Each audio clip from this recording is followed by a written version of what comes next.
India was under British rule for centuries. According to the renowned Indian economist Ustad Patnaik, the East India Company, followed by the British government, drained an estimated $45 trillion from India over nearly 200 years.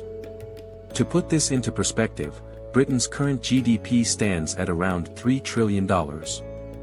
Not only did the East India Company and later the British government rob India of its wealth, but they also redirected India's foreign export earnings directly to London.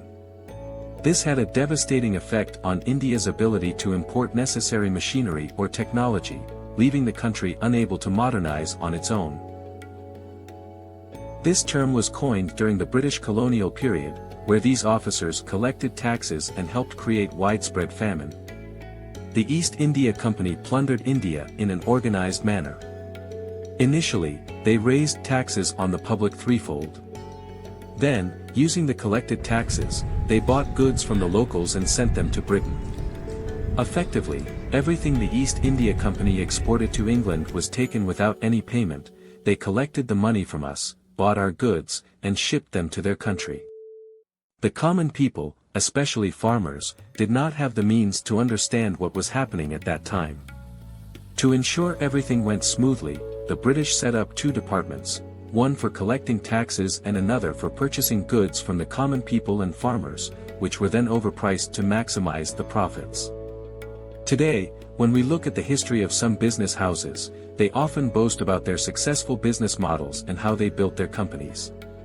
But in truth, many of these companies were simply following the footsteps of the British in those times. The modern capitalist system we see now has its roots in this looting.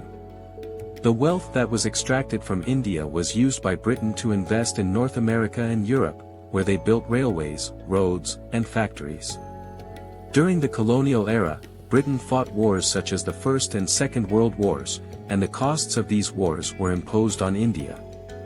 They disguised these as loans, and for many years, they continued to collect revenue and interest from India. So, next time you watch a Hollywood movie with a British hero fighting against Hitler, remember that the money used to fight that war came from exploiting your ancestors. We are often told that Western countries became advanced due to their innovation. Many Indians who study abroad or read foreign literature may easily accept the idea that these countries were more innovative than ours. However, the real history is not taught to Indian students or to children in Britain.